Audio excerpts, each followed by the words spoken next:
Hey guys, so I haven't been doing much talking during my workout videos lately, but what I have been showing you is like one set of each, which is generally my top set on my compounds. I'm going to start doing 2 working sets instead of 1. Usually I would pyramid up over 2 or 3 sets and then do 1 hard set or working set. I'm gonna start doing 2 working sets on my compounds and work up to like 3 sets on my isolation work, because it's not as hard on the central nervous system. So I feel like you can recover with a little bit more volume on isolation work than you can on multi-joint movements, your basic movements. So my first set was kind of challenging. I did 235 for 10 with a pause on every rep. And so now I'm going to drop down to 210 and try to get another 10 to 12 with that as my second working set.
Alright, shout out to my buddy in Scotland, Dino001. You guys give him a look on his YouTube channel. We're doing a lot of similar stuff. He's just moving a lot more weight than I am. But we were talking about this the other day about these CD cable chest flies. The little variation that I'm going to put on mine today is that I'm going to change the angle over 3 sets. He's got a better rack than I do, so his pulley system can hook horizontally up in the middle of the rack. I'm having to pull mine off of the floor right now until I get another rack, but it still does the trick. I'm trying to bring the biceps together at the top instead of the handles. I don't care about where the handles place. I just want to try to get my biceps to touch. They're not going to touch, but that's the goal, to get full pec activation.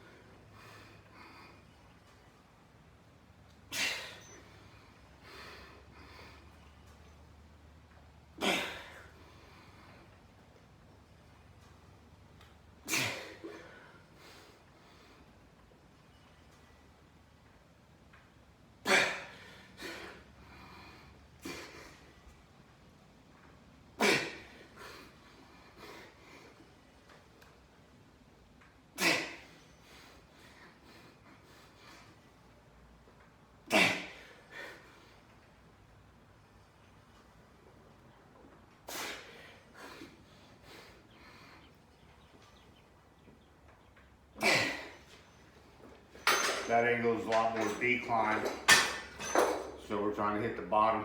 I'm gonna raise it up a little bit and try to hit more metal. Then I'll raise it up to a 90 and it'll hit more metal too. So.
All right, that's it for push A. Push A is a lot of barbell work, whereas push B is a lot of dumbbell work.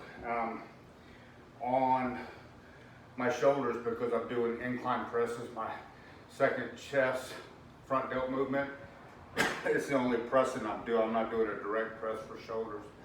So today we did the supersets of the chest supported rear raises with what I call side front sides raises. So that's a burner. Did 4 sets of those after chest, and then did triceps. I mean, you guys saw it, but yeah, that's it. So my volume's slowly starting to creep up. Today is a beautiful day, nice and windy, a little overcast, probably in the low 70s here in Spartanburg, South Carolina. I still got probably 2 or 3 more weeks at the commercial gym that you guys saw me do legs in the other day, and then I'll be back at the garage for the fall and winter and spring. So looking forward to putting out more content at the house. You know, I would get a little self-conscious being in the gym and bringing a tripod and stuff like that. I don't know. I guess just old school. Plus, it takes time to do that. You know, to set it up, to edit stuff and all of that stuff. It's not like I'm monetizing on this. I guess it's just for, you know, keeping a record for personal sake more than anything else. But I do appreciate some of the interaction. I put up a short yesterday about asking the question, do you think that our body is adaptive when it comes to workload capacity? In other words, can we develop, can our bodies evolve to handling more volume over time? I remember when I first started training back in the 80s, pretty much everybody was doing a push-pull leg 6 days in a row and taking Sunday off. I mean, that's what most of my contemporaries were doing at the time. And I was doing that too. And then I started working for the railroad in 1994, and my work schedule was just ridiculous. I mean, I didn't have a schedule, so to speak. I would go when my pager went off. We didn't have cell phones back then, so when the pager went off, I had an hour and a half to get to work, and I might be there for 12 hours, come home, get 6 to 8 hours off, and be right back at it again. So the 6 days a week obviously didn't work for me at that point. So then I switched over to doing more of a Dorian 4-day-a-week thing with lower volume, and man, my progress really shot up. But I think it was more because it was a novel stimulus, because I'd just been overtraining and undersleeping for a little while. So I think that recovery really helped. I do believe that one of the guys said that he thinks that you can make headway on your ability to do work to a certain point, and I agree with that. I don't, obviously, you know, you're not going to be doing 40 or 50 sets of body part, you know, and be able to sustain that if you're working hard. So that's the caveat to all of it. I mean, you can come around and fluff around and do, you know, little pump sets and stop like 4 or 5 reps short of failure on everything and probably do a lot more volume. But are you hitting your type 2B fibers when you do that, right? Your type 1 fibers respond better to endurance, high repetition stuff, supersets, the CrossFit type training. But those explosive type 2A, 2B fibers, the ones that actually make you bigger, respond to heavy loads and blast of explosive movements in control, not so ballistic that you lose form. Anyway, I'm getting on a rant, but I hope you guys enjoyed the workout today.